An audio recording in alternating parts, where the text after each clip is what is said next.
All right, now we're in top stories and we're starting in Nigeria, where on Tuesday, the third day in the month of August, three of the abducted students, all male, were found by troops at the Kankome Forest General Area in Chikun local government area where they were abandoned by their adopters. Now, this is after bandits attacked the school on the 8th of July 2021 and abducted about 121 students and subsequently releasing 28 of them on the 25th of July 2021. After being debriefed, the three students were reunited with their families.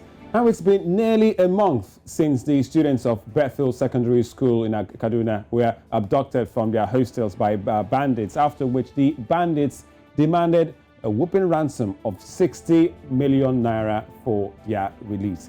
Now let's now bring on our Abuja correspondent Amadine Uyi, who has been monitoring, the situation on a day-to-day basis. Amadine, good morning. Welcome back to Breakfast Central.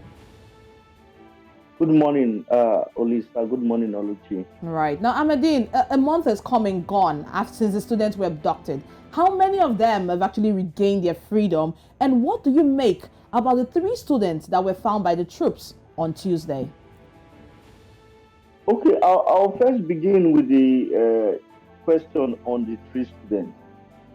It brings what we have been saying back to the front burner. And that is an issue, is a question that even the media must ask. Who dominates our ungoverned spaces? Because their story is very interesting. They were abducted by the first set of bandits. They escaped. And then within the forest, they fell into the hands of another set of kidnappers who also now held them hostage and demanded a fresh set of ransom. So till this ransom was paid with this new set of kidnappers, not the initial bandits that abducted them from their school before they regained their freedom. Now the question, this cast an egg on our faces. Who dominates Nigeria's ungoverned spaces? Nigeria's forest reserves. The former Chief of Army Staff, Lieutenant General Tuku Buratai, said it earlier this year when he appeared in front of the Senate and House of Representatives Committee. He said that as long as our ungoverned spaces continue to be dominated by unknown people, this question or this issue of bandits, kidnappers, will not be solved. I thought by now, it's been over how many months since he has said it. I thought by now we would have had our security operatives go and dominate those spaces. But surprisingly, we do not have the personnel to do that. That is why we said that government needs to evolve another security architecture, another security design, such that there will be people who will dominate these forests, and then criminal elements will not use it as areas of hibernation. So you see now, these three sets of students we are glad they are they have been reunited with their parents. They have gone into, within the space of 2 months, they have gone into an ordeal in the hands of two different sets of kidnappers.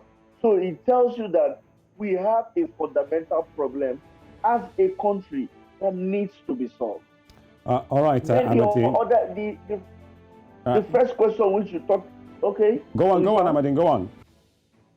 You talked about how many are in the hands of bandits. From the information we hear, that about 121 were kidnapped, about 28 were released, these three escaped earlier on, making it 31. So for Bethel Secondary School, Bethel School alone, we have about 80 students still in the hands of bandits, still undergoing physical, psychological, and whatever form of torture. So government has to get up, because these are Nigerians.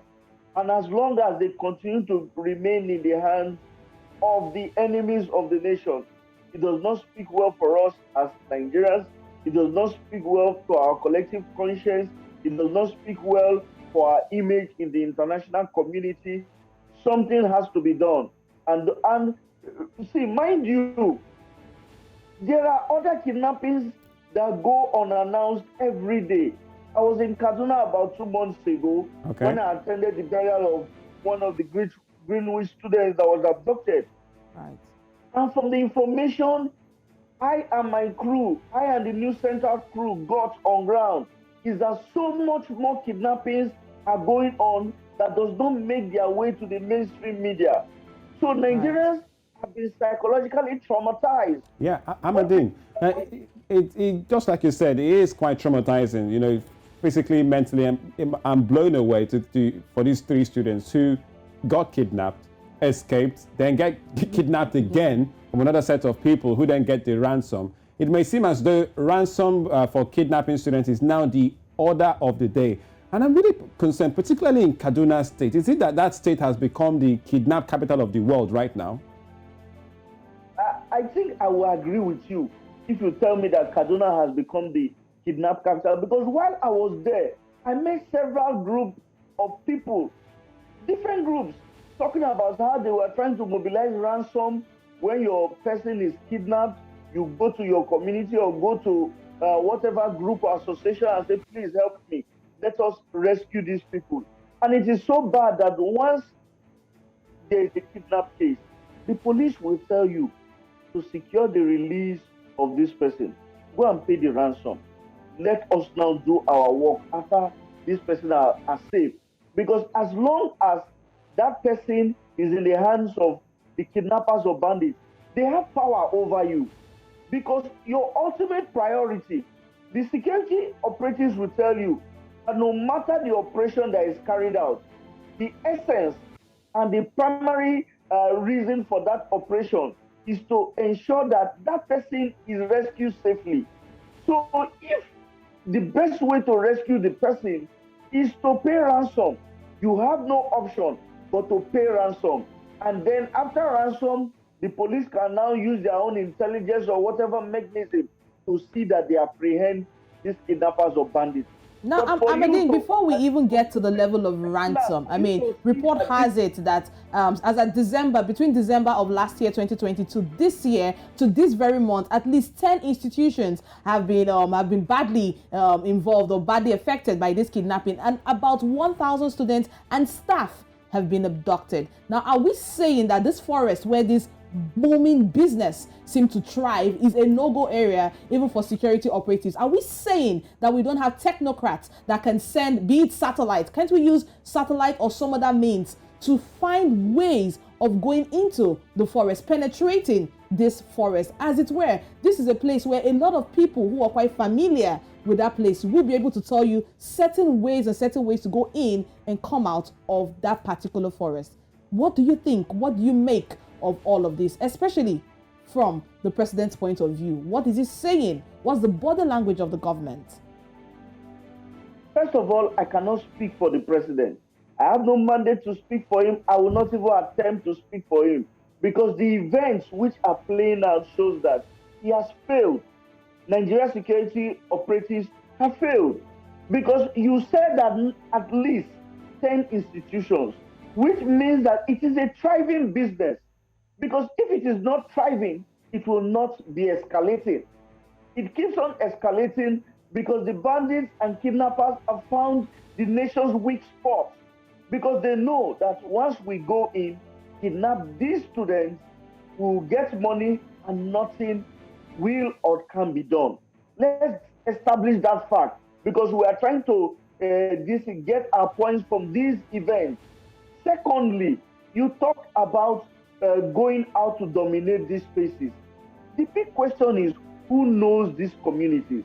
The community people know their lands more than any security agencies, any battalion of soldiers, any police formation within that. So the community people know every inch and breadth of their land.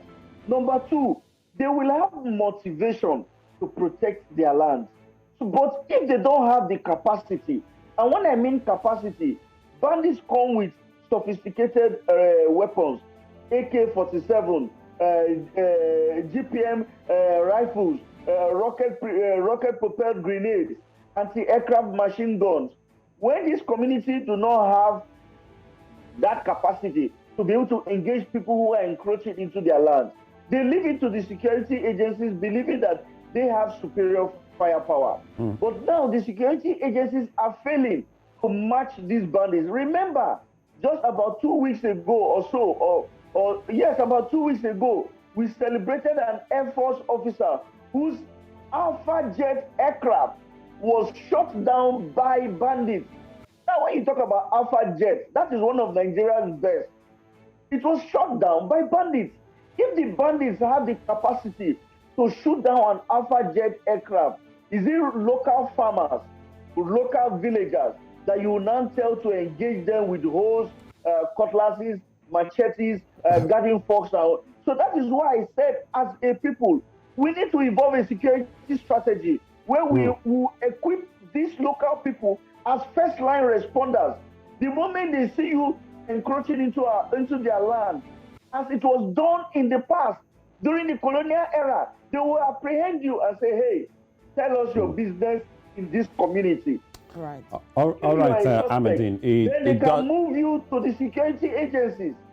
It does really boggle, the mind about this level of, thriving kidnapping business in the north, particularly in Kaduna State. You have been, interacting with, the parents of many of these victims, especially when the reports come out. What have they been telling you, Ahmadine, when you meet these parents, when they get some of their kids back? And for those who don't get their kids back, who still have to communicate, who have to exchange account details, WhatsApp messages, phone calls, and even disturbing videos about their children being tortured. What did they tell you, Ahmadine? Lisa, I am telling you, one of the most difficult experiences a journalist can have is to have an interaction with any of these parents.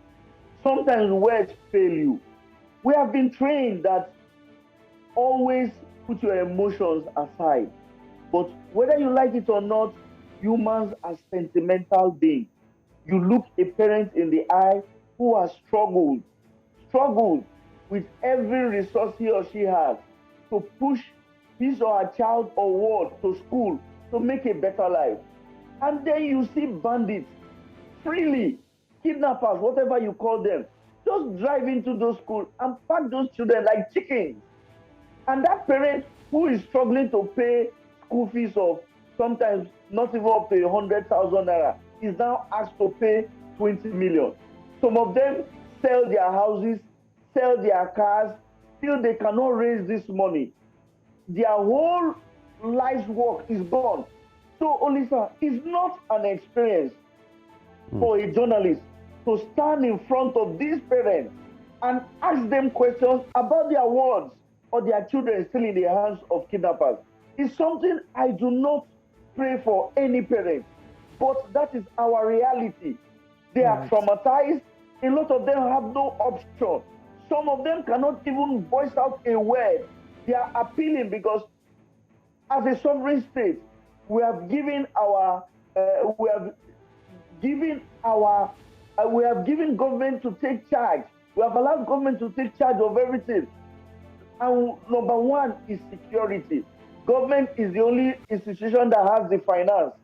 So, but when government begins to sing a tune of "we will not negotiate with bandits," the question is, for that event to occur, there was a security lapse. Who was responsible in that area? Have those people been brought to book? Because it continues and continues. If the security at this point, supposed to protect that area. Well, thank you very much, Ahmadine Uyi, my brother, once again, Abuja-based correspondent and bureau chief, as you follow the stories out there in West Kaduna. Well, Ahmadine, continue to follow the stories. We're here at any time with the latest in terms of this kidnapping. Hopefully, we get to see a light at the end of this tunnel, but it is heartbreaking. Thank you very much, Ahmadine, once again. Thank you, Lisa. Thank you, Oluchi. All right. More top stories coming right up on the program.